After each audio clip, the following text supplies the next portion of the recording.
drop down. Yeah. See where you...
Reverend Fathers, ladies, gentlemen, ministers, deputies, councillors, past and present. My name is John Radford. I'm a proud grandnephew of Commandant Michael Radford. It's a great honour to welcome you all here today on behalf of the Radford, Cork and Kent families for this poignant centennial commemoration. Looking out behind me, here all today, it's just 100 years ago that Commandant Michael Radford was ambushed, shot and left to die. Commandant Radford was a pioneer in the fight for freedom that we all have today. He gave his life for the call, and he did so in the struggle for the Irish Republic, along with his younger brother, Captain Bernard Radford, who died in Spencerstown in January 1923. As a mark of respect, as a mark of gratitude, we're all gathered here today to commemorate the fight, defiance, resilience and determination shown by these men along with their many, many comrades. Firstly, I'd like to ask Mick Radford, our Garteam in Old Morntown, nephew of Commandant Michael Radford, to step forward in the lane of a wreath which will be followed by presentation of arms.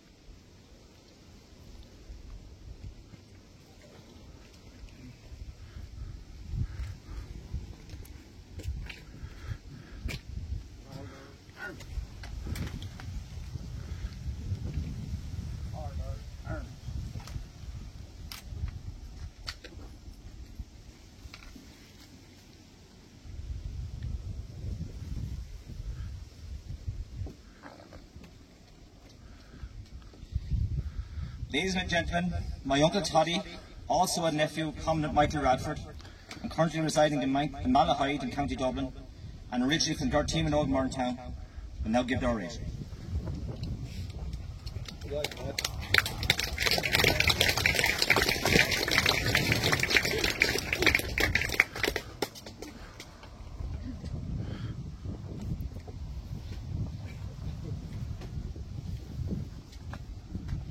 A bháil lom fáilte a chorróid glán agus dáirte.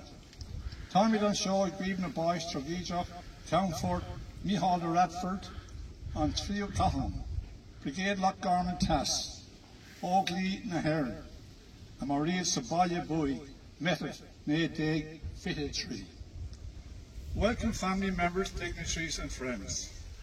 You're all most welcome, especially our younger generation, on this historic centenary commemoration to mark the death of Combatant Michael Radford by Free State troops here at Ballyboig on June the 22nd, 1923, post-Civil War.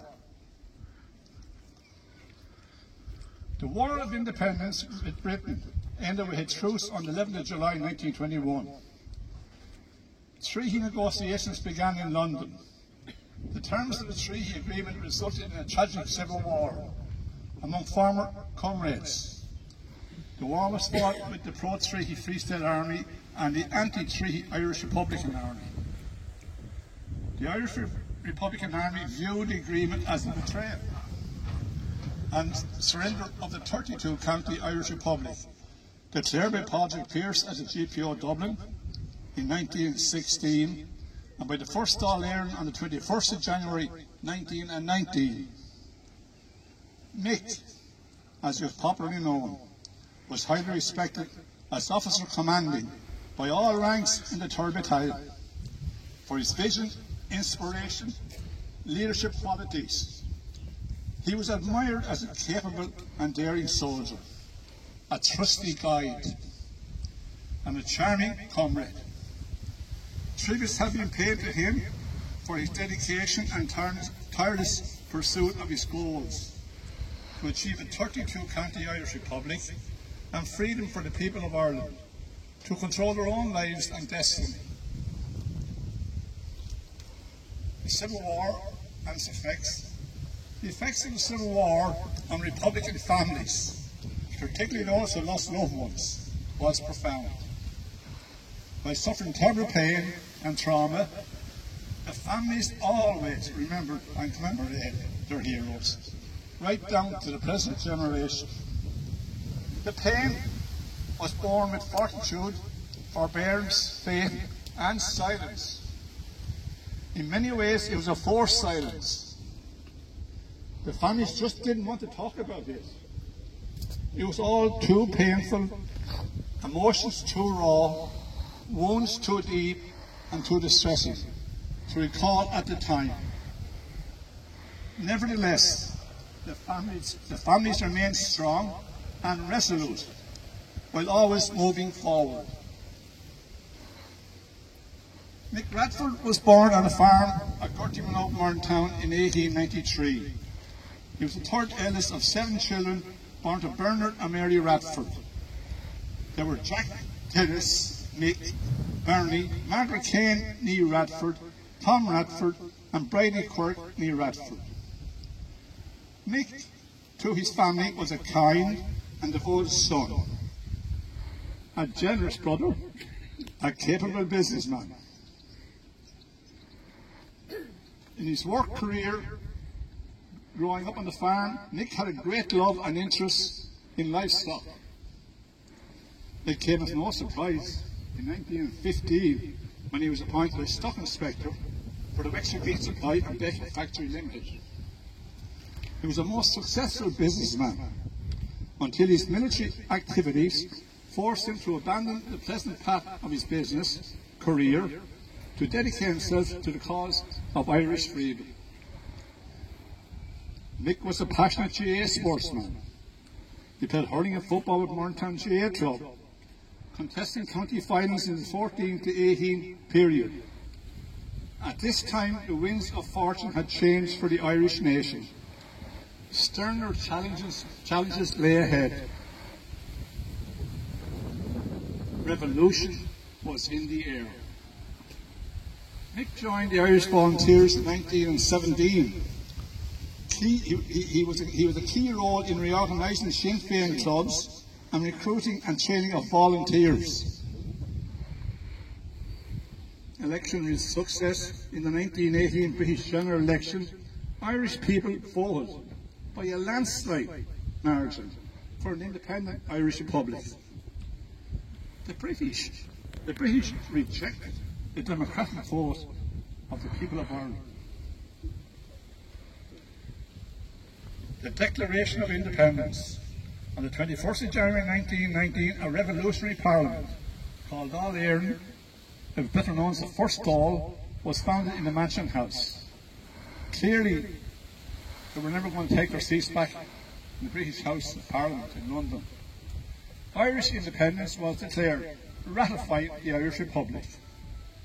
The British outlawed Dáil Éireann, saying it was a dangerous organisation or association. So, Dáil Éireann went underground to conduct their business, which meant that they moved all the time in doing this work. And on that very same day, on the 21st of January 1919, the War of Independence began at Solihull Beg in County Tipperary. So we were into a war game. Democracy hadn't worked, not with the British, who always prided themselves on democracy. The 3rd Battalion was then in the company's 3rd Battalion, where Mick was actually the commandant. The 3rd Battalion was one of the 4 battalions located in the South Wexford Brigade, which ran from New Ross down to Carrick-Sorbourne. It comprised of 5 companies: Morntown, Bridgetown, Broadway, Ladies Island, Ballymihy and Togoat. The unit strength of the battalion, the 3rd Battalion, on July the 1st, 1922, at the beginning of the Civil War, was 318 of all ranks, 318 members. Ranks held by Mick in the War of Independence. His initial rank was intelligence officer in the Morntown Company, and I believe he was tremendous.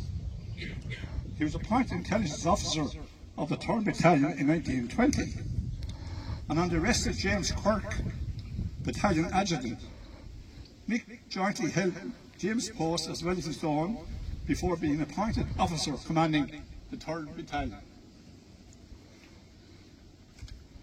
In the War of Independence, the 3rd Battalion was considered a hostile area. Of all the battalions, the 4 battalions of Wexford Brigade, the 3rd Battalion was the most hostile area due to many spies and informers, and of course the RAC acted and were viewed as the eyes and ears of the British war machine in Dublin. In the War of Independence, the IRA targeted them. They knew how dangerous they were, and they came under heavy attack from the IRA. They were actually burned out or shot out most of the barracks in the 3rd Battalion area. Now, the infamous Black and Tans you've all known about in your history books, and auxiliaries were introduced as reinforcements, causing chaos and mayhem throughout Ireland. And to follow, martial law was introduced, which meant that you have to have a permit to travel, greatly hampering the IRA movement. Most of the work had to be carried out at night time, which made it very hazardous, because these men had to go and work maybe in the morning. But despite this, and many arrests, the IRA prevailed.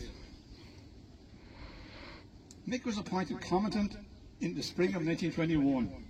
He revamped the battalion and had buildings occupied by the enemy attacked. Communication lines were cut off, roads were trenched and blocked up, restricting British troops' movement. Training, a greater emphasis on recruiting and the training of the new volunteers. On July 11, 1921, Eamon de Valera agreed to a truce with the British Prime Minister Lloyd George. Treaty negotiations followed on the 10th of October in 1921 in London. Now, during that truce period, there was much work done by all the combatants in the different battalions. In Mick's case, Mick was quickly, he put civil administration on a strong footing. Dáil Éireann has set up his own military structure in terms of civil administration. An efficient Republican police force and Republican parish and district courts were set up. Civil and military administration controlled by a native government was functioning over an area where Commandant Mick Radford held control. In Dublin, Mick went to Dublin with a number of other of his comrades from the battalions, and they had meetings in Parnell Square, Dublin, with the Chief of Staff and his team. He later visited intensive training camps in Glenissamole in the foothills of the Dublin Mountains to see all the up-to-date training that was going on. Meanwhile, recruiting and training intensified, as I said before, in the 3rd Battalion. Because at that time there was a breakdown in London and there would be a resumption of the war. So they were making sure that in that event that they were well recruited and trained and drilled, etc. On the 6th of December 1821, the treaty was signed in London without referring it back to the Cabinet in Dublin for approval. And this caused great sort of contentious feelings among all of the IRA at the time. The treaty signing split the IRA. The bond of brotherhood, which brought great success in the War of Independence, was now shattered. Mick stood by the Republic and encouraged his comrades to do likewise, which they did. Strenuous efforts were made to preserve army unity. They didn't want to split. They were completely opposed to the split, but they weren't going to change their allegiance and their pledge to Dáil Éireann and to the Irish Republic. Briefly, the treaty meant the Irish Republic was disestablished and replaced by the Free State. Ireland was partitioned and became a dominion of the British Empire. A compulsory swearing of an oath of allegiance to the King of England, Irish people became British subjects, not free citizens. They were never going to be born into an Irish free country. They were all going to be British subjects. On the 28th of June 1822, the tragic civil war burst upon the country. The Free State Army attacked the Four Courts garrison occupied by the anti-treaty IRA. The British supplied Free State with field guns and military resources as required. Churchill was prepared to carry out an aerial bombardment of the Four Courts garrison. What a solution was suggested. On the 2nd of July 1822, Mick and his battalion attacked Enniscorthy Castle. It was the headquarters of the Free State Army in Wexford. It fell to the Republican forces led by Ernie O'Malley and his South Tipperary column, along with Four Courts escapees that had out of the Four Courts, including Sean Lemass. Sean Lemass there would not become the Taoiseach of Ireland in the 1950s and the 60s. Now, Mick opposed destruction of private property. He absolutely frowned on it. He gave specific orders not to attack Johnstone Castle. His story, as he said, or I'm sure, he was conscious of its role in the 1798 rebellion. The castle owner was Cornelius Grogan at that time, and he was the Commissary General of the Wexford Insurgent. On January 10, 1923, Mick and Charlie McCarthy were arrested at Slieve farmhouse. This was the very same morning as their brothers, Bernard Radford and Connie Carby, were killed at the Battle of Spencerstown. Soon news leaked out from prison, Wexford Barracks, that Mick was to be executed. A number of plans were originally made to spring him from the military prison, but security was extremely tight at this stage. And of course, being in prison at this time and being on the execution list meant that it was the most dangerous place to be. You're better off anywhere but in prison this days, because at any moment you're taken out, and that was that. On April the 30th, 1923, Frank Aiken, the Chief of Staff of the IRA, declared a ceasefire. And on the 2nd of May, Mick and 27 IRA comrades made a dramatic escape from Wexford Jail. On the 24th of May, a dump arms was announced to all Republicans to return home. The Civil War was over. At this critical period, a job offer was made to Mick. It offered an outstanding position in his total safety. It was tempting. He refused it because it meant leaving his battalion and comrades behind. He wasn't going to do that. Despite the dump arms, there was no returning home. The war was over, yet the Free State Army continued their manhunt, incarcerations and executions. On the 21st of June 1923, Mick visited his parents for the last time at County Minogue. They were still suffering the loss of their son Bernie from the Battle of Spencerstown. He stayed that night with his comrade, Charlie McCarthy, at a farmhouse at Cross Scales near Clonhagar. Looking due west there, only a mile or two, was his house, the farmhouse, Clonhagar. In the evening of June the 22nd, local volunteer Paddy Doyle informed them of a Free State force approaching Bridge on White Trail, just over the way as well. A military cordon with sentry posts at various points were set up, sealing off this small rural corner of Wexford. There was a number of sentry points set up and different points, and that was it, over as far as Tecumseh.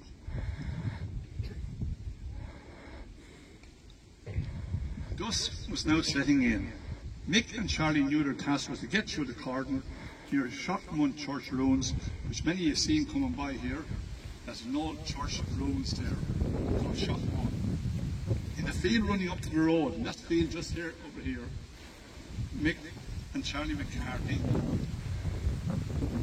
were going up that field, but had been spot on their ground. And in doing that, they were fired. Both made a quick retreat.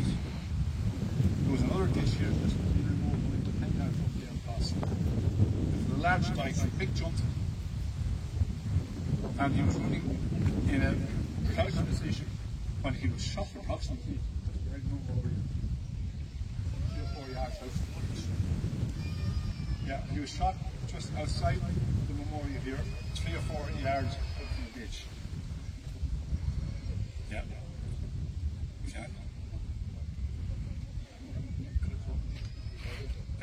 So anyhow, Mick cleared the ditch. His friend Charlie McCarthy fell into the dike. He slipped and fell into the dike, which was deep, and he ran at speed down the dike to freedom.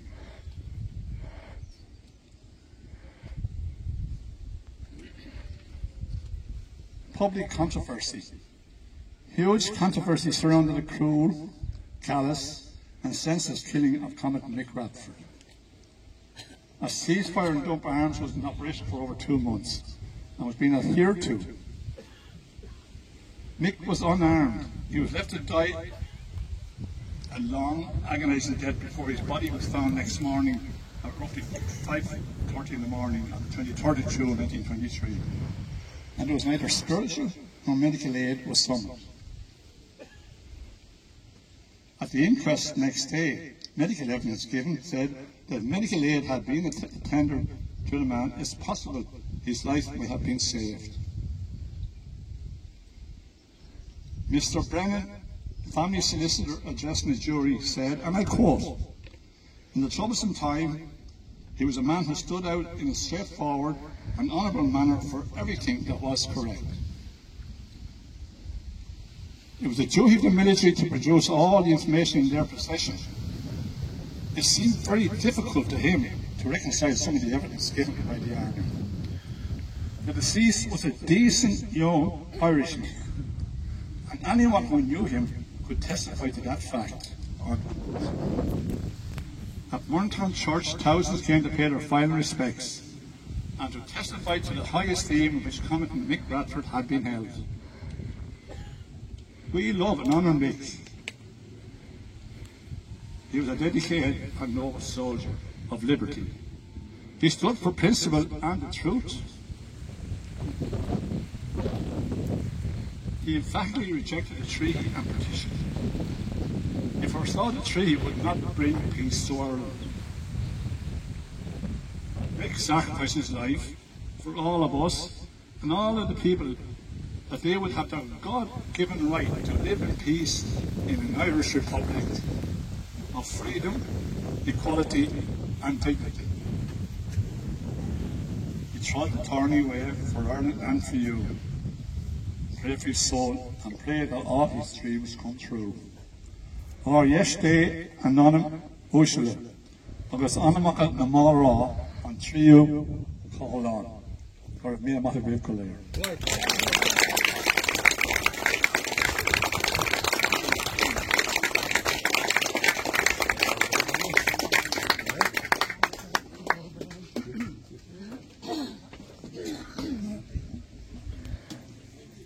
Thank you, Hoddy. That gave us a very clear understanding of what was done 100 years ago. It's something we all have to be grateful for the dignity these men showed and the stuff.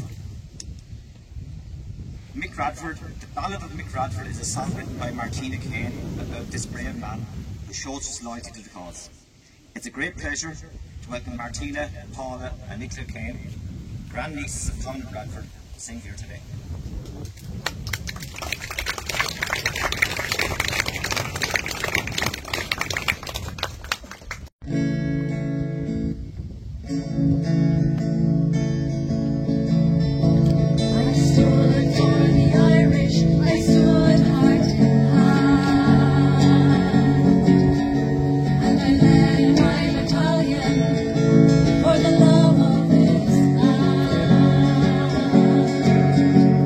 Together we fought for what we believe.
I'd now like to welcome Hazel Radford of Garteen Lord Morntown and grandniece of Commandant Michael Radford to read out the proclamation as signed by the 7 signatories: Thomas J. Clark, James Connolly, Sean McDiarmid, Thomas McDonough, Patrick Pearse, Joseph Mary Plunkett and Eamon Cantor.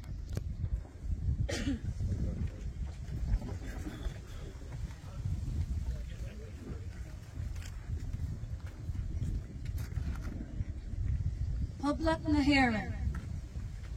The Provisional Government of the Irish Republic to the people of Ireland.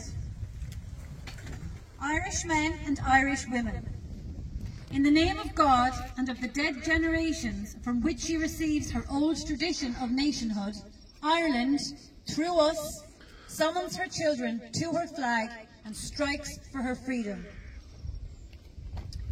Having organised and trained her manhood through her secret revolutionary organisation, the Irish Republican Brotherhood, and through her open military organisations, the Irish Volunteers and the Irish Citizen Army. Having patiently perfected her discipline, having resolutely waited for the right moment to reveal itself, she now seizes that moment.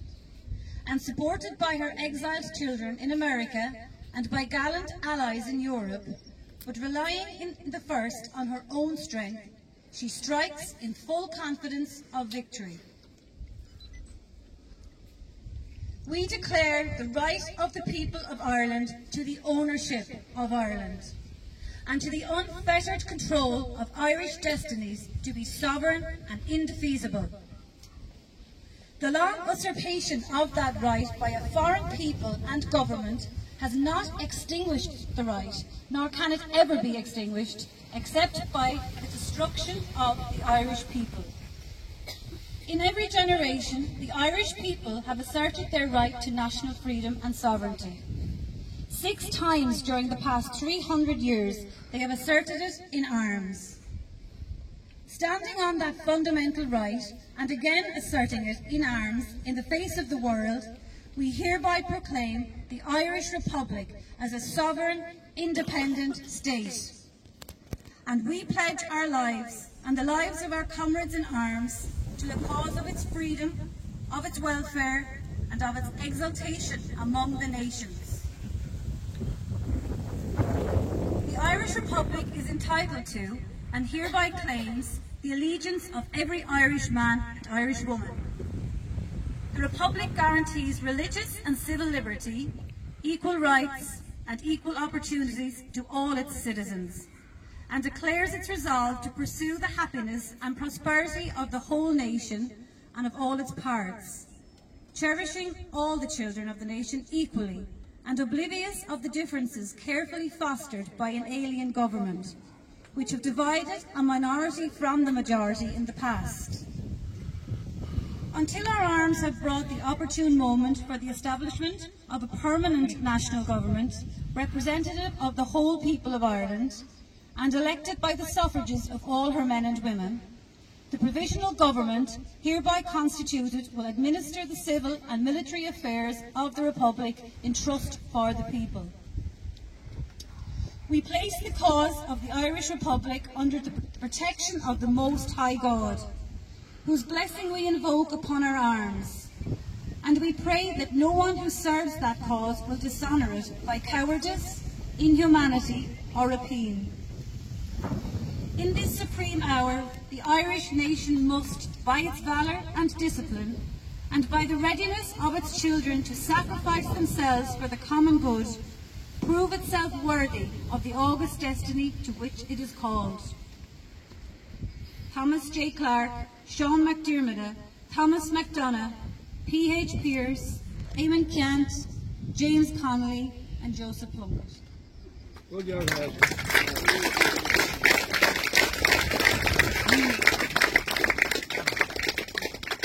Many thanks, Hazel.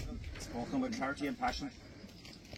I'd now like to welcome Lily Radford Burden, with great bloodlines back to Hodges Mill in Pearsestown, and a great-grand-niece of Commandant Michael Radford, will now recite by order of the dead. By order of the dead. Affectionately dedicated to the memory of Commandant Mick Radford by a comrade. We reach the Hardman's bivouac and raise our campfire's glow. Tomorrow sees us on the track to meet the fated foe.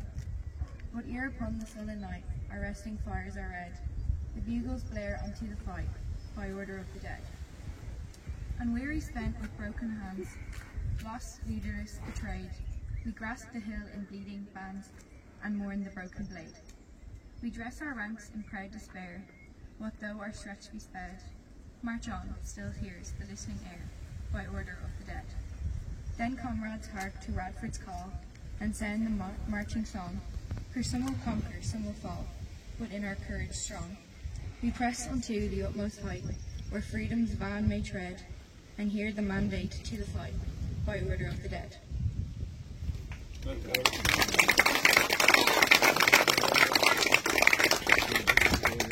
Many thanks, Lily. I'd now like to welcome Mary Radford O'Rourke from Carcourt in Wexford, and originally from our team in Old Morntown, niece of Commandant Michael Radford. She will now lead us in a decade of the Rosary. Asquaga. Agus agus an sprid nef fan then. An céad múndí for Glover ban Ashairí. Ar natal tor lab, gon if their tan go dug at the ream, gon yenter the huller and dull or an inter lab.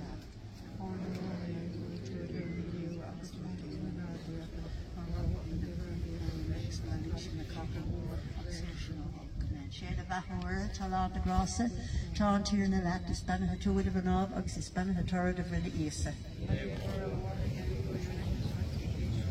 Shade of Bahawar, Talan de Grassa, Tan Tierna Lat, the Spanish to Wid of an Ob, Ox the Spanish Torrid of Rilla Isa. Shade of Bahawar, Talan de Grassa, Tan Tierna Lat, the Spanish to Wid of an Ob, Ox the Spanish Torrid of Rilla Isa. Shade of Bahawar, Talan de Grassa, Tan Tierna Lat, the Spanish to Wid of an Ob, Ox the Spanish Torrid of Rilla Isa. Shade of Bahawar, Talan de Grassa, Tan Tierna Lat, the Spanish to Wid of an Ob, Ox the Spanish Torrid of Rilla Isa. Shade of Bahawar, Talan de Grassa, Tan Tierna Lat, the Spanish to Wid of an Ob, Ox the Spanish Torrid of Rilla Isa. Shade of Bahawar, Talan de Grassa, Tan Tierna Lat, the Spanish to Wid of an Ob, Ox the Spanish Torrid of Rilla Isa. Shade of Bahawar, Talan de Grassa, Tan Tierna Lat, the Spanish to Wid of an Ob, Ox the Spanish Torrid of Rilla Isa. Shade of Bahawar, Talan de Grassa, Tan Tierna Lat, the Spanish to Wid of an Ob, Ox the Spanish Torrid of Rilla Isa. Shade of Bahawar, Talan de Grassa, Tan Tierna Lat, the Spanish to Wid of an Ob, Ox the Spanish Torrid of Rilla Isa. Lower the Nahar, Agus the Bach, Agus the Sprit Nave, Mar Beer Douche, Mar Tar Fos, Agus Mar Beg, the Sail, the Man. Now here in the Gentry Opera, her Nana Manapa, Agus the Ladies and gentlemen, I would like now to welcome well-known traditional Irish singer Phil Berry of the well-known Berry clan from Scar, the Civil War Lament. This will be followed by the Piper's Lament.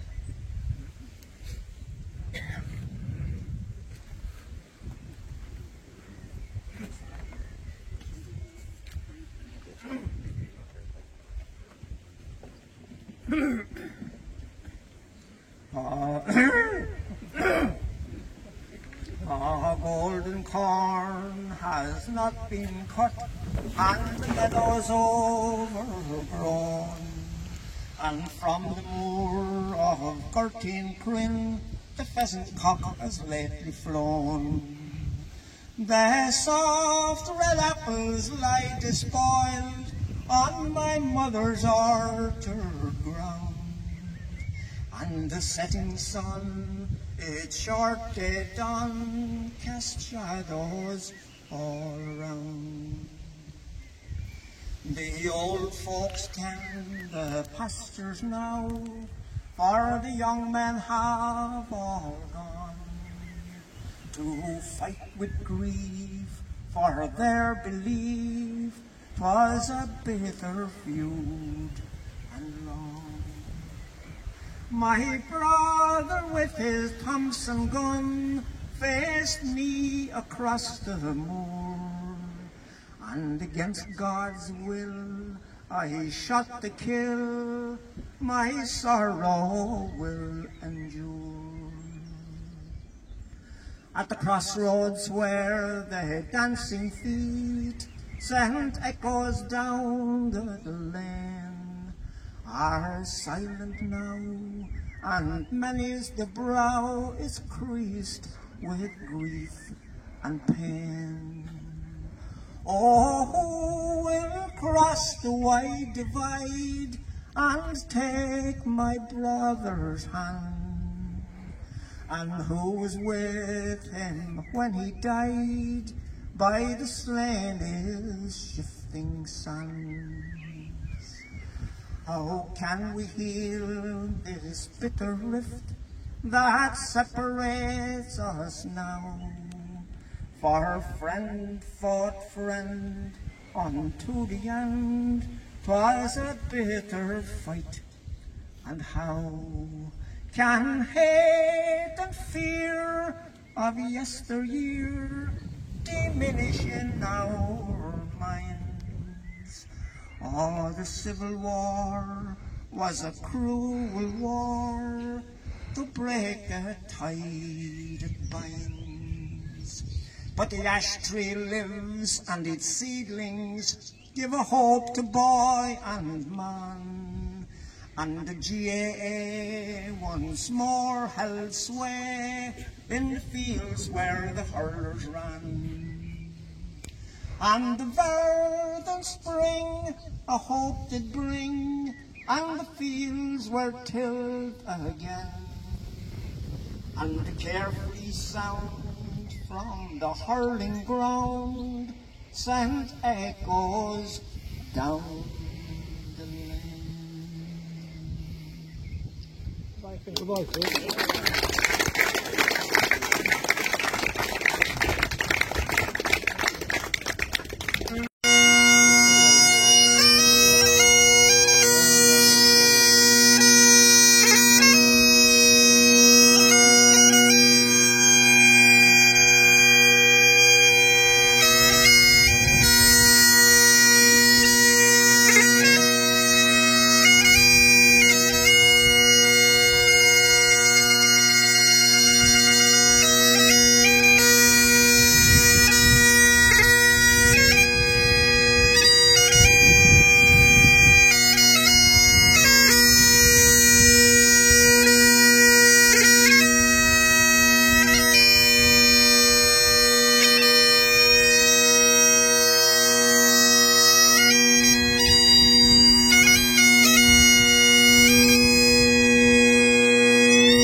Rope arm.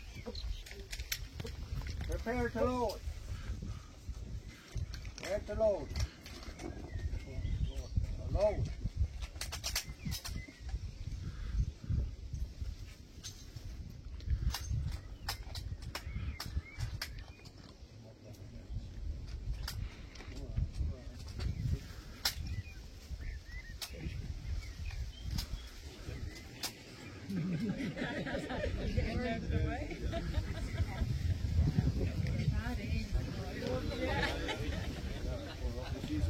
Prepare to fire. Take aim.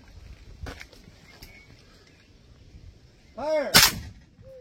Reload.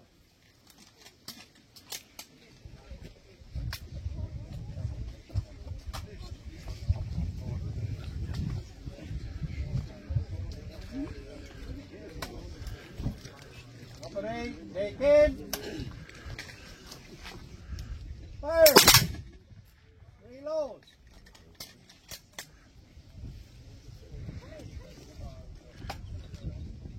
Shoulder when ready. Take in. Fire. Fire is it? Fire. That's it.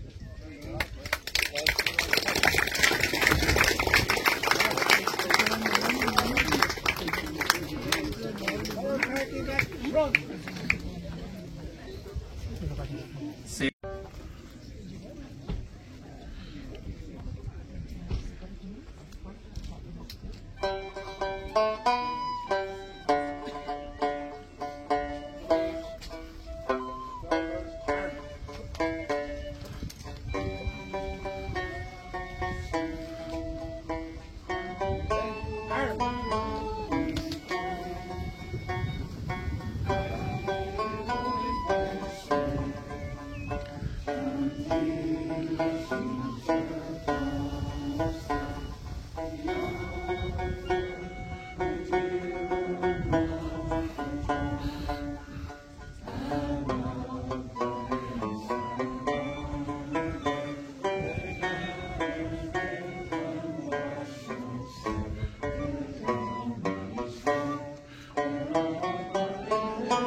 I would like to thank you all for attending this important and historic centenary commemoration.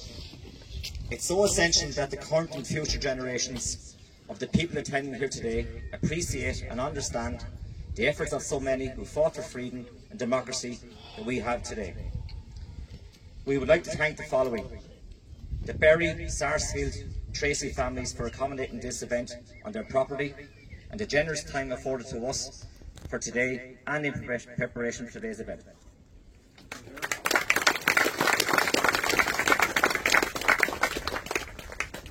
We would like to thank in particular Sean Carl, Paddy Parle and several more for the ongoing and upkeep and maintaining of this monument over the many years. It's very much appreciated, lads.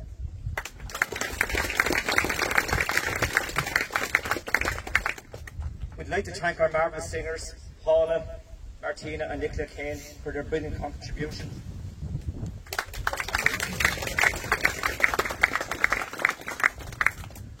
We'd also like to thank our talented musicians, Tim and Bill Harrington, along with Anna, Joe, Kate and Pete Radford Savage.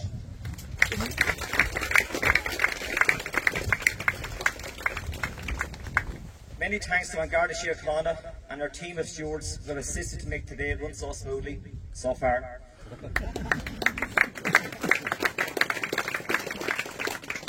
To Ray Murphy and his party. Ray, you make it all come to life, so thank you to all of you. It's very much appreciated.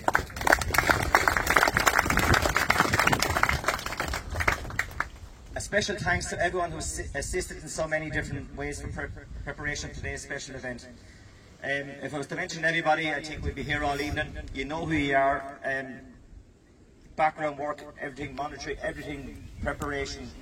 There's a lot of background work goes into it, so thanks to everyone, and many thanks to all to attend today.